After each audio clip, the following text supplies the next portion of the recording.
Hi students, welcome to the new class of Corner for Commerce. In the last class, we had discussed about the preparation of capital account of a partner. Now in this class, we are going to discuss the different methods of preparing capital accounts. That is, fluctuating capital method and fixed capital method. കഴിഞ്ഞ ക്ലാസ്സിൽ നമ്മൾ ചെയ്ത അതായത് part 2 നമ്മൾ workout ചെയ്ത ഒരു പ്രോബ്ലത്തിലേക്ക് നമുക്കൊന്ന് പോകാം. അതിന്റെ ആൻസറിലേക്ക്.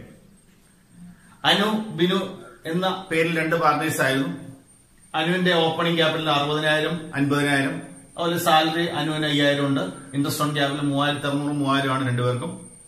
പ്രോഫിറ്റിന്റെ ഷെയർ നമ്മൾ ഷെയർ ചെയ്ത് എഴുതിയിരുന്നു. അത് ബൈ പി ആൻഡ് അപ്രോപ്രിയേഷൻ കൊണ്ട് നമ്മൾ 12,000 8,000. പിന്നെ ഡെബിറ്റ് സൈഡിൽ ഡ്രോയിങ്സ് 5,000 4,000 അതിന് ഇൻട്രസ്റ്റ് 300 700. അവസാനം ബാലൻസ് ചെയ്തപ്പോൾ 75 300 ബാലൻസ് അനുവിനും 56,800 രൂപ ബിനുവിനും ബാലൻസ് വന്നു. അതായത് രണ്ടുപേരുടെയും ക്യാപിറ്റലിന്റെ ആ ബിസിനസ് തുടങ്ങിയപ്പോൾ അനുവിന്റെ ക്യാപിറ്റൽ അക്കൗണ്ടിൽ 60,000 രൂപ ബാലൻസ് ഉണ്ടായിരുന്നു. എന്നാൽ ആ വർഷം കംപ്ലീറ്റ് ചെയ്തിട്ട് ആ വർഷത്തെ എല്ലാ അഡ്ജസ്റ്റ്മെന്റുകളും ചേർത്ത് കഴിഞ്ഞപ്പോൾ അനുവിന്റെ ക്യാപിറ്റൽ അക്കൗണ്ടിൽ 75,300 75,300 ആണ് balance. That means the opening balance of ₹60,000 has changed into 75,300. ഇതേപോലെ സംഭവിച്ചിട്ടുണ്ട് ബിനുവിനും. ബിനുവിന്റെ ഓപ്പണിംഗ് ക്യാപിറ്റൽ ഇറ്റ് വാസ് 50,000 50,000 രൂപയാണ്. But it has changed into 56,800 56,800 ആയിട്ട് അത് മാറി. ഈ രണ്ട് പാർട്ട്നേഴ്സിന്റെയും ക്യാപിറ്റൽ ബാലൻസുകൾ ഓപ്പണിംഗ് ഡേറ്റിലെ ക്യാപിറ്റൽ ബാലൻസ് ക്ലോസിംഗ് ഡേറ്റിലേക്ക് വന്നപ്പോൾ മാറി, ചേഞ്ച് ചെയ്തു. അതിൽ ഒരു മാറ്റമുണ്ടായി, അല്ലെങ്കിൽ ഒരു ഫ്ലക്ച്വേഷൻ ഉണ്ടായി എന്ന് പറയും. അത് ചിലപ്പോൾ കൂടുകയാവാം. ഇപ്പൊ ഈ കേസിൽ കൂടുകയാണ് രണ്ടുപേരും ചേർന്ന്. ഈ സ്ഥാപനം നഷ്ടമുണ്ടാക്കുകയായിരുന്നു എങ്കിൽ, അല്ലെങ്കിൽ ഇവർക്ക് ഡ്രോയിങ്സ് വളരെ വലിയൊരു എമൗണ്ട് ഡ്രോയിങ്സ് ഉണ്ടായിരുന്നെങ്കിൽ ഒരുപക്ഷെ ഇവരുടെ ക്യാപിറ്റൽ ബാലൻസ് ഇപ്പോൾ കൂടിയതിന് പകരം അവരുടെ എമൗണ്ടുകൾ കുറഞ്ഞേക്കാം. ഈ 60,000 എന്നുള്ള ചിലപ്പോൾ 60,000 താഴേക്ക് കുറഞ്ഞേക്കാം, അല്ലെങ്കിൽ 50,000 എന്നുള്ള 50,000 താഴേക്ക് കുറഞ്ഞേക്കാം. ഈ കേസിൽ കൂടുകയായിരുന്നു. എന്തായാലും ഒരു ചേഞ്ച് ഉണ്ടായി ഇവിടെ. ഇത് സാധാരണഗതിയിൽ സംഭവിക്കുന്നതാണ്. ഇത് സംഭവിക്കാനുള്ള കാരണം ഇവിടെ ഈ ക്യാപിറ്റൽ അക്കൗണ്ടിൽ അവരുടെ ക്യാപിറ്റൽ എഴുതി ആദ്യം നമ്മൾ ഓപ്പണിംഗ് ക്യാപിറ്റലായ 60,000 50,000 റെക്കോർഡ് ചെയ്തു. എന്നാൽ അതിനുശേഷം അതിൽ ഒരുപാട് ഇയർലി അഡ്ജസ്റ്റ്മെന്റുകൾ കൂടി ഈ അക്കൗണ്ടിൽ തന്നെ ചേർന്നു. ഇയർലി അഡ്ജസ്റ്റ്മെന്റ്സ് എന്നുകൊണ്ട് ഉദ്ദേശിച്ചത് ആ സ്ഥാപനത്തിലെ പാർട്ട്നേഴ്സിന് കൊടുക്കുന്നതായ റെമ്യൂണറേഷൻ, അതായത് സാലറി അല്ലെങ്കിൽ കമ്മീഷൻ, അവരുടെ ക്യാപിറ്റലിന് കൊടുക്കുന്നതായ ഇൻട്രസ്റ്റ് ഓൺ ക്യാപിറ്റൽ, അവരുടെ ഡ്രോയിങ്സ്, ഇൻട്രസ്റ്റ് ഓൺ ഡ്രോയിങ്സ്, അതുപോലെ share of profit or loss. ഇതെല്ലാം ഓരോ വർഷവും ഈ പാർട്ട്നേഴ്സുമായി ബന്ധപ്പെട്ടുണ്ടാകുന്ന ഇയർലി അഡ്ജസ്റ്റ്മെന്റ് ആണ്. എല്ലാ വർഷത്തിന്റെ അവസാനം ഇയർ എൻഡിൽ അവർക്ക് കൊടുക്കേണ്ടതും അല്ലെങ്കിൽ അവരുടെ ക്യാപിറ്റൽ അക്കൗണ്ടിൽ അഡ്ജസ്റ്റ് ചെയ്യേണ്ടതുമായ ഐറ്റംസ് ആണ്. ഈ ഐറ്റംസ് ഒക്കെയും നമ്മൾ ഈ അക്കൗണ്ടിൽ തന്നെ അഡ്ജസ്റ്റ് ചെയ്തതുകൊണ്ട്, അല്ലെങ്കിൽ അതിനെ ഡെബിറ്റ് ചെയ്യുകയോ ക്രെഡിറ്റ് ചെയ്യേണ്ടതിനെ അങ്ങനെ ചെയ്തതുകൊണ്ടാണ് ഓപ്പണിംഗ് ക്യാപിറ്റൽ 60,000 എന്നുള്ളത് അനുവിന്റേത് അവസാനം 75,300 ആയത്. ഇതൊന്നും അതിൽ എഴുതിയില്ലായിരുന്നെങ്കിൽ ആ ഓപ്പണിംഗ് ബാലൻസ് ആയ അല്ലെങ്കിൽ ഓപ്പണിംഗ് ക്യാപിറ്റലായ 60,000 മാത്രമേ ക്യാപിറ്റൽ അക്കൗണ്ടിൽ എഴുതിയുള്ളായിരുന്നെങ്കിൽ ഒരു കാരണവശാലും അതിനകത്ത് മാറ്റം ഉണ്ടാവില്ലല്ലോ. ആ 60,000 തന്നെ ബാലൻസ് ആയി വന്നേ. പക്ഷെ ഇവിടെ മാറാൻ കാരണം ഇയർലി അഡ്ജസ്റ്റ്മെന്റുകൾ ഈ ക്യാപിറ്റൽ അക്കൗണ്ടിൽ തന്നെ ഉൾപ്പെടും. എന്ന് പറഞ്ഞാൽ എല്ലാ അഡ്ജസ്റ്റ്മെന്റുകളും ചെയ്യുന്നത് ഒരൊറ്റ അക്കൗണ്ടിലാണ്, ക്യാപിറ്റൽ അക്കൗണ്ടിൽ തന്നെ. ഒറ്റ അക്കൗണ്ടിൽ മാത്രമേ ഈ പാർട്ണറുടെ പേരിലുള്ളൂ. ഇങ്ങനെ നമ്മൾ അക്കൗണ്ടുകൾ തയ്യാറാക്കുന്ന മെത്തേഡിനെ വിളിക്കുന്ന പേരാണ് fluctuating capital method. Fluctuating capital method. That means in this method, the capital balance of a partner fluctuates year to year. ഒരു പാർട്ണറുടെ ക്യാപിറ്റൽ ബാലൻസ് ഓരോ വർഷങ്ങളിലും ഫ്ലക്ച്വേറ്റ് ചെയ്തുകൊണ്ടിരിക്കും. That means it will change year after year. ഇവിടെ നമ്മൾ കണ്ടത് 60,000 ആയിരുന്നു 75,300 ആയി മാറി, 50,000 ആയിരുന്നു 56,800 ആയി മാറി. ചേഞ്ച് ചെയ്തു. ഇവിടെ ഇൻക്രീസ് ആണ് ഉണ്ടായത്. ഞാൻ മുമ്പേ പറഞ്ഞ പോലെ ചിലപ്പോൾ ഡിക്രീസ് ഉണ്ടാവാം. Such a method is called fluctuating capital method.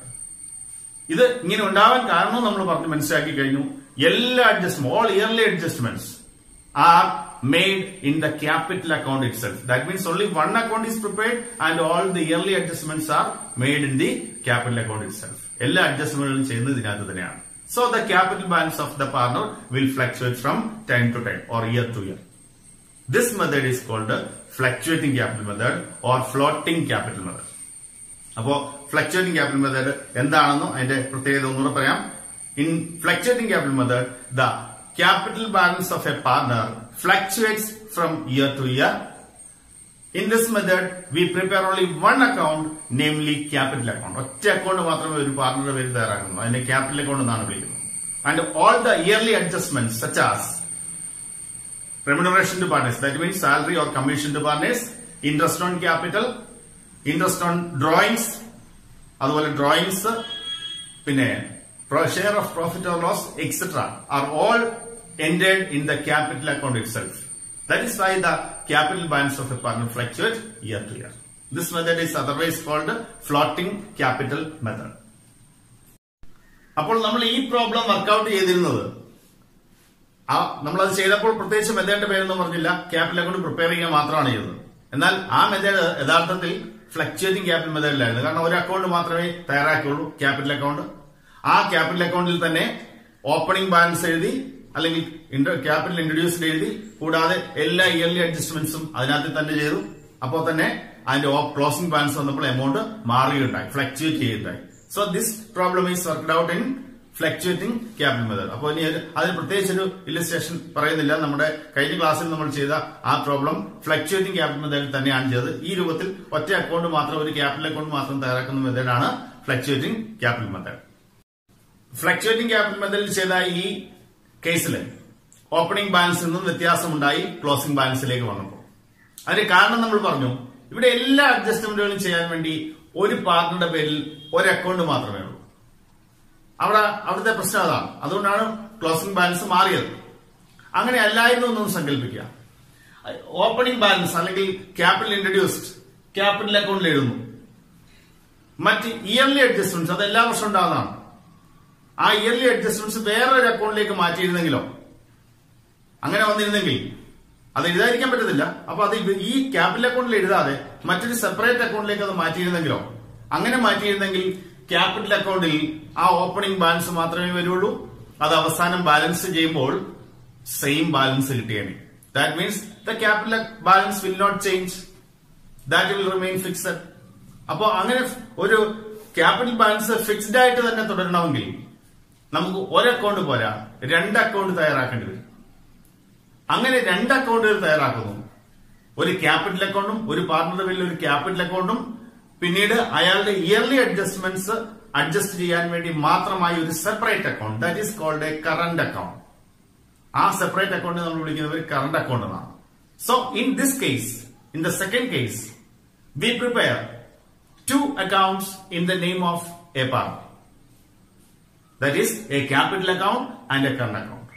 And in the capital account, we record only the opening capital balance or the capital introduced. അത് മാത്രമല്ല, ചില സന്ദർഭങ്ങളിൽ, വളരെ അപൂർവ സന്ദർഭങ്ങളിൽ അഡീഷണൽ ക്യാപിറ്റൽ ഇൻട്രൊഡ്യൂസ്ഡ് ഉണ്ടെങ്കിൽ അത് റെക്കോർഡ് ചെയ്യേണ്ടതായി വരും. വിഡ്രോവൽ ഫ്രം ക്യാപിറ്റൽ, ഡ്രോയിങ്സ് അല്ല, withdrawal from capital, capital excess ആയി വരുന്ന സമയത്തൊക്കെ ചിലപ്പോൾ വിഡ്രോ ചെയ്യാം. അങ്ങനെ വിഡ്രോവൽ ഫ്രം ക്യാപിറ്റൽ ഉണ്ടെങ്കിൽ അതും ക്യാപിറ്റൽ അക്കൗണ്ട് റെക്കോർഡ്. അത് രണ്ടും പക്ഷെ അപൂർവ സന്ദർഭങ്ങളാണ്. സാധാരണഗതിയിൽ ക്യാപിറ്റൽ അക്കൗണ്ടിൽ ഓപ്പണിംഗ് ബാലൻസ് അല്ലെങ്കിൽ ക്യാപിറ്റൽ ഇൻട്രൊഡ്യൂസ്ഡ് മാത്രമേ ഉണ്ടാവുള്ളൂ. അതുകൊണ്ട് ആ ക്യാപിറ്റൽ ബാലൻസ് സാധാരണഗതിയിൽ ഓരോ വർഷവും മാറാതെ സെയിം എമൗണ്ട് ആയി തുടരും. കാരണം അതിനകത്ത് ഒരു എമൗണ്ടേ ഉള്ളൂ, ഒരു എൻട്രി ഉള്ളൂ. അത് ബാലൻസ് ചെയ്ത് അതേ എമൗണ്ട് ബാലൻസ് കിട്ടും. That means the capital remains fixed year to year. So this method is called fixed capital method. Fixed capital method. So in the fixed capital method, we prepare two accounts, and the capital account is for recording capitals, and the second account, current account, is for recording the yearly adjustments. Yearly adjustments എല്ലാം current account record ചെയ്യുന്നതുകൊണ്ട് മാറ്റങ്ങൾ വരുന്നത്, fluctuations വരുന്നത് current accountലാണ്. Current account balance will fluctuate, but the capital balance will remain fixed year to year unless additional capital is introduced or withdrawal is made from capital. അങ്ങനെ condition ഉണ്ട്. Capital remains fixed എന്ന് പറഞ്ഞു, പക്ഷെ അത് രണ്ട് condition ഉണ്ട്. Additional capital കൊണ്ടുവരാനും പാടില്ല, ക്യാപിറ്റൽ ഉള്ളത് എമൗണ്ട് വിഡ്രോ ചെയ്യാനും പാടില്ല. അങ്ങനെയുള്ള സാഹചര്യത്തിൽ ഈ ക്യാപിറ്റൽ ബാലൻസ് എപ്പോഴും ഫിക്സ്ഡ് ആയിട്ട് തുടരും. അപ്പൊ അങ്ങനെ ഫിക്സ്ഡ് ആയിട്ട് തുടരാൻ വേണ്ടി നമ്മൾ ക്യാപിറ്റലിന് വേണ്ടി പ്രത്യേക അക്കൗണ്ട് തയ്യാറാക്കുന്നു. ഈ ചേഞ്ച് ഉണ്ടാക്കുന്ന, ഫ്ലക്ച്വേഷൻ ഉണ്ടാക്കുന്ന ഐറ്റംസ് ആയ yearly items, yearly adjustments means salary to partners, commission to partners, interest on capital, drawings, interest on drawings, share of profit or loss, etc. These adjustments are entered in the separate account called current account. This method is called fixed capital method. Fixed capital മെത്തേഡിൽ problem ചെയ്യുന്നത് എങ്ങനെയാണെന്നുള്ളതാണ് അടുത്തത് നമുക്ക് മനസ്സിലാക്കേണ്ടത്. പ്രത്യേകിച്ച് വ്യത്യാസം ചെയ്യുന്നതിനകത്ത് ഒരു വ്യത്യാസമില്ല. Debit ചെയ്യുന്ന ഐറ്റംസോ ക്രെഡിറ്റ് ചെയ്യുന്ന ഐറ്റംസോ ഒന്നും വ്യത്യാസമില്ല. ഒരു കാര്യത്തിലെ വ്യത്യാസമുള്ളൂ. നമ്മൾ ഫ്ലക്ച്വേറ്റിംഗ് ക്യാപിറ്റൽ മെത്തേഡിൽ എല്ലാം കൂടി ഒരു അക്കൗണ്ടിലാണ് ഉൾക്കൊള്ളിച്ചിരുന്നതെങ്കിൽ ഫിക്സ്ഡ് ക്യാപിറ്റൽ മെത്തേഡിലേക്ക് വരുമ്പോൾ ഇത് രണ്ട് അക്കൗണ്ട് ആവും. ഒരു ക്യാപിറ്റൽ അക്കൗണ്ടും വരയ്ക്കേണ്ടി വരും, അത് ചെയ്യേണ്ടി വരും. ഒരു കറണ്ട് അക്കൗണ്ടും ചെയ്യേണ്ടി വരും. ക്യാപിറ്റൽ അക്കൗണ്ടിൽ എല്ലാ ഐറ്റംസും നേരത്തെ എഴുതിയിരുന്നെങ്കിൽ ഇപ്പോൾ നമ്മൾ ക്യാപിറ്റൽ അക്കൗണ്ടിൽ ഓപ്പണിംഗ് ബാലൻസ് അല്ലെങ്കിൽ ക്യാപിറ്റൽ ഇൻട്രൊഡ്യൂസ്ഡ് മാത്രം റെക്കോർഡ് ചെയ്യും. കൂടാതെ അഡീഷണൽ ക്യാപിറ്റൽ കൊണ്ടുവരുന്നുണ്ടെങ്കിൽ അതും, വിഡ്രോവൽ ഫ്രം ക്യാപിറ്റൽ ഉണ്ടെങ്കിൽ അതും, അത്ര മാത്രമേ ഉള്ളൂ. മറ്റ് ഇയർലി അഡ്ജസ്റ്റ്മെന്റുകളെല്ലാം കറണ്ട് അക്കൗണ്ട് രണ്ടാമത്തെ അക്കൗണ്ടിലേക്ക് മാറ്റി. രണ്ടാമത്തെ അക്കൗണ്ടിലേക്ക് മാറ്റുക എന്ന് പറയുമ്പോൾ കറണ്ട് അക്കൗണ്ടിനകത്തിലാണ് നമ്മൾ salary, commission, interest on capital തുടങ്ങിയവയെല്ലാം ക്രെഡിറ്റ് സൈഡിലും, ഡ്രോയിങ്സ്, ഇൻട്രസ്റ്റ് ഓൺ ഡ്രോയിങ്സ് എന്നുള്ളവയെല്ലാം കറണ്ട് അക്കൗണ്ട് ഡെബിറ്റ് സൈഡിൽ ഇടും. പിന്നെ share of profit or loss അത് എവിടെയാണെന്ന് വെച്ചാൽ റെക്കോർഡ് ചെയ്യണം. പ്രോഫിറ്റ് ആണെങ്കിൽ ക്രെഡിറ്റ് സൈഡിൽ റെക്കോർഡ് ചെയ്യണം, ലോസ് ആണെങ്കിൽ ഡെബിറ്റ് സൈഡിൽ. ഇത് ബാലൻസ് ഇങ്ങനെയാണ് ചെയ്യേണ്ടത്.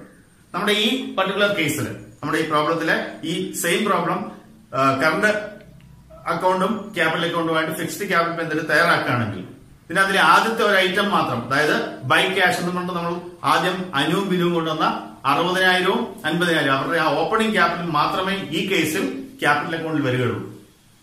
ബാക്കി അഡ്ജസ്റ്റ്മെന്റുകൾ, അതായത് സാലറി ഓഫ് അനു, പിന്നെ ഇൻട്രസ്റ്റ് ഓൺ ക്യാപിറ്റൽ രണ്ടുപേരുടെയും, profit share of profit or loss അത് 12,000, 8,000 അത് ഈ ഐറ്റംസ് മൂന്നും, കൂടാതെ ഡെബിറ്റ് സൈഡിലുള്ള ഡ്രോയിങ്സ്, ഇൻട്രസ്റ്റ് ഓൺ ഡ്രോയിങ്സ് ഇതൊക്കെയും നമ്മൾ കറണ്ട് അക്കൗണ്ടിനകത്തിലേക്ക് കൊണ്ടുപോകും. സൈഡിനൊന്നും വ്യത്യാസമില്ല. ഇതിനകത്ത് ക്രെഡിറ്റ് സൈഡിൽ എഴുതിയൊക്കെ അതും കറണ്ട് അക്കൗണ്ടിനെയും ക്രെഡിറ്റ് സൈഡിൽ എഴുതും, ഡെബിറ്റ് സൈഡിൽ എഴുതിയൊക്കെ ഡെബിറ്റ് സൈഡിൽ എഴുതും. എന്നിട്ട് ബാലൻസ് ചെയ്യും. ഇങ്ങനെയാണ് ഈ മെത്തേഡിൽ നമ്മൾ ക്യാപിറ്റൽ അക്കൗണ്ട് തയ്യാറാക്കുന്നത്. എന്ന് പറഞ്ഞാൽ ഈ മെത്തേഡിൽ ഒരു ഫ്ലക്ച്വേറ്റിംഗ് ക്യാപിറ്റൽ മെത്തേഡിൽ ഒരു അക്കൗണ്ടിൽ ഉൾക്കൊള്ളിച്ചിരുന്ന കാര്യങ്ങളെ നമ്മൾ ഫിക്സ്ഡ് ക്യാപിറ്റൽ മെത്തേഡ് ആകുമ്പോൾ രണ്ട് അക്കൗണ്ടുകളിലേക്കാക്കി മാറ്റുന്നു. എന്നിട്ട് രണ്ട് അക്കൗണ്ടുകളും ബാലൻസ് ചെയ്യുന്നു. അപ്പോൾ ഈ കേസ് നമ്മൾ ബാലൻസ് ചെയ്യുമ്പോൾ ആ ക്യാപിറ്റൽ അക്കൗണ്ട് ബാലൻസ് ചെയ്യുമ്പോൾ അനുവിന്റെ ക്യാപിറ്റൽ അക്കൗണ്ടിൽ 60,000 എന്ന് പറഞ്ഞ ഒറ്റ ഫിഗറേ ഉള്ളൂ. അത് ബാലൻസ് ചെയ്യുമ്പോൾ 60,000 തന്നെ ബാലൻസ് കിട്ടും. ബിനുവിന്റെ ക്യാപിറ്റൽ അക്കൗണ്ടിൽ 50,000 എന്ന് പറയുന്ന ഒറ്റ ഫിഗറേ ഉള്ളൂ. അത് ബാലൻസ് ചെയ്യുമ്പോൾ 50,000 തന്നെ കിട്ടും. So the capital balance is not changing or fluctuating, that remains fixed. അതിന് കാരണം നമ്മൾ അഡ്ജസ്റ്റ്മെന്റുകളെല്ലാം കറണ്ട് അക്കൗണ്ടിലേക്ക് പോയി അത് മാറിക്കോളൂ. അതിനകത്ത് വേരിയേഷൻ ഉണ്ടാവും. Current account balance will fluctuate, അത് കുഴപ്പമില്ല. Capital balance remains fixed. This method is called fixed capital. We will discuss the differences between fixed capital method and fluctuating capital method. വ്യത്യാസങ്ങൾ നോക്കാം. ഒന്നാമതായിട്ട് number of accounts prepared in each method. ഓരോ മെത്തേഡിൽ നമ്മൾ എത്ര അക്കൗണ്ടുകൾ വീതം തയ്യാറാക്കുന്നു എന്നുള്ളതാണ്. നമുക്കറിയാം ഫ്ലക്ച്വേറ്റിംഗ് ക്യാപിറ്റൽ മെത്തേഡിൽ എല്ലാം കൂടെ ഒരു അക്കൗണ്ടേ ഉള്ളൂ ഒരു പാർട്ണർക്ക്. അത് ക്യാപിറ്റൽ അക്കൗണ്ടാണ്. എല്ലാ അഡ്ജസ്റ്റ്മെന്റും അതിൽ തന്നെ. എന്നാൽ ഫിക്സ്ഡ് ക്യാപിറ്റൽ മെത്തേഡിൽ രണ്ട് അക്കൗണ്ടുകൾ തയ്യാറാക്കുന്നുണ്ട്. ക്യാപിറ്റലിന്റെ റിലേറ്റഡ് ആയിട്ടുള്ള കാര്യങ്ങൾ എഴുതാൻ വേണ്ടി ക്യാപിറ്റൽ അക്കൗണ്ടും ഇയർലി അഡ്ജസ്റ്റ്മെന്റ്സ് എഴുതാൻ വേണ്ടി ഒരു current account. So in the fixed capital method V prepare 2 accounts. But in the fluctuating capital method we prepare only 1 account, that is capital account. ഇതാണ് ഒന്നാമത്തെ വ്യത്യാസം. The second difference is nature of balances. Nature of balance എന്ന് പറയുമ്പോൾ നമുക്കറിയാം in the first method, fluctuating capital method, in fluctuating capital method the capital balance will fluctuate from year to year. എല്ലാ വർഷവും capital balance മാറിക്കൊണ്ടേയിരിക്കും because of entering the yearly adjustments. Yearly adjustments ഇങ്ങനെ enter ചെയ്യുന്നതുകൊണ്ട് എല്ലാ വർഷവും മാറിക്കൊണ്ടിരിക്കും.